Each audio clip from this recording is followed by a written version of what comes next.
All right, chapter 5. Don't you worry, Jack, Robert said, stepping forward. We'll take things from here. Give us the princess, shouted a high-pitched voice from the back of the mob. Jack stood on his toes to see who had spoken. Wait, was that Justin? He asked. Justin, you're like 8 years old. 10, Justin shouted back. Shut up, said Robert, glaring at the other boys, who all quickly quieted down. The princess needs a husband, right? Well, I'm just the man for the job.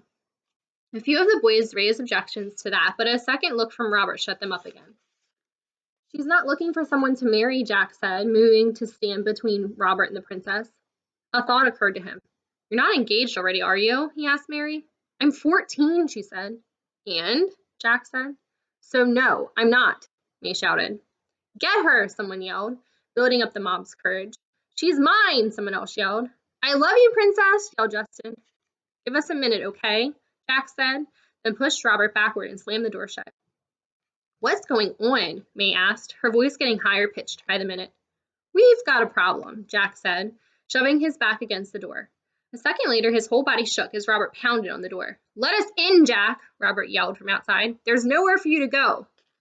Jack considered for a moment. Robert had a point. The boys would see them if they tried to sneak out one of the cottage's small windows. Open the door, Robert yelled, and the other boys began to join in. Jack sighed, then turned around and yanked the door open. Listen, he yelled. I said give me a minute. I'll bring her back out then, and you can all fight over her. With that, he slammed the door shut again, then whirled around, only to yell out in surprise when he found the princess standing an inch away from him, staring at him angrily. What is their deal? May yelled at him. They want to marry you, Jack said, pushing past her. If one of them marries you, then he becomes a prince and gets his own kingdom. Marry me, May said, following closely behind Jack as he made his way through the cottage to the fireplace. I'm 14. You already said that, Jack said, as he moved the wood in the fireplace aside. He levered up the grate beneath it with one hand, then reached in with the other and pulled out a bag covered with soot. Hold this for a second, he said to the princess, handing her the sack. He lowered the grate and stood up. May just glared at him now, completely covered with ash. Thanks for that, she said. He smiled, grabbing the bag back. They're just cinders, Your Highness. You can pretty yourself up later. For now, let's deal with the boys, okay? Jack walked to the door, but May didn't move. He glanced back with a questioning look. You're not helping me just so you can marry me, right? She said suspiciously.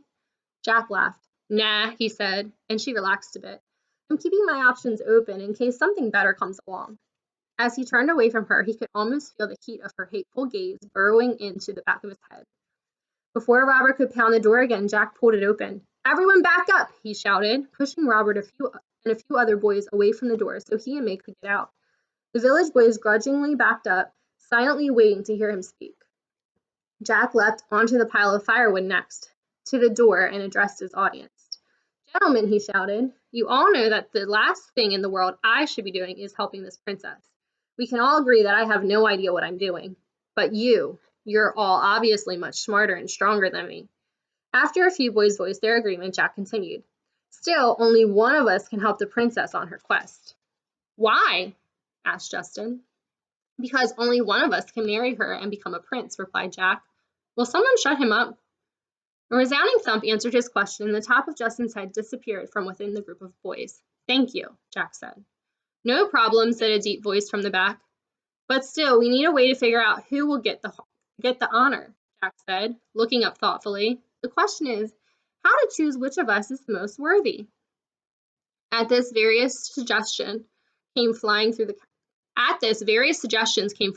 crowd. We fight for it. No, we should race. We all know about your stupid magic shoes, Wallace. We're not racing. Gentlemen, Jack interrupted loudly. There's only one way to decide this. He held up the bag so they could all see it. It just so happens that my grandfather brought back the incredible, powerful Eye of Courage from one of his adventures. In fact, he plucked it right out of the head of the Cyclops of Carter Paul. Jack paused for some impressed murmuring, then continued. Exactly. Now, you may not have heard of it, but the Eye of Courage is perfect for our little problem. Basically, if you look at the eye and aren't completely fearless within your heart of hearts, it kills you dead. The impressed murmurs immediately turned to stunned silence. Nice, huh? Jack said with a smile. I think we'd all agree that only the bravest, most courageous of us should be the one to help the princess. So all we need to do is take turns looking at the eye, and whoever's still standing can take the princess. Are you kidding me with this? May whispered to Jack. He ignored her. Who's first then? Jack asked the crowd. At first no one answered or moved. Then a few of the boys realized they had some urgent chore or errand that they had to do right away, while others just silently slipped away. Within a minute, the mob was half the size. Is no one brave enough to face the eye? Jack asked, faking surprise. She's a princess, guys. Isn't she worth the chance that you'll fall over dead right here? I'll take that chance, Robert said, grinning arrogantly. He stepped forward, towering over Jack by at least a foot. Out of the corner of his eye, Jack noticed the fairy in May's hair dig herself in deeper, hiding from the boy who'd been hunting her earlier that day. Just between you and me, Robert whispered in Jack's ear, I know you're lying. Still, I'll play along and back up your story. That way, I get the princess, and no one argues. You've got a deal, Jack whispered back and opened the bag for Robert to take a look. Robert flashed the mob a smile, then turned and stuck his head into the bag. At which point, Jack drove his knee right up into Robert's face. The other boy went stiff, shook for a second, then collapsed to the ground, the bag still covering his head. A collective gasp went through the crowd as Jack carefully removed the bag from Robert's head. None of the mob had seen what actually happened, as Robert's body had blocked their view. Guess he wasn't brave enough, Jack said sadly, then turned to the crowd. Who's next? And that is the end of chapter 5.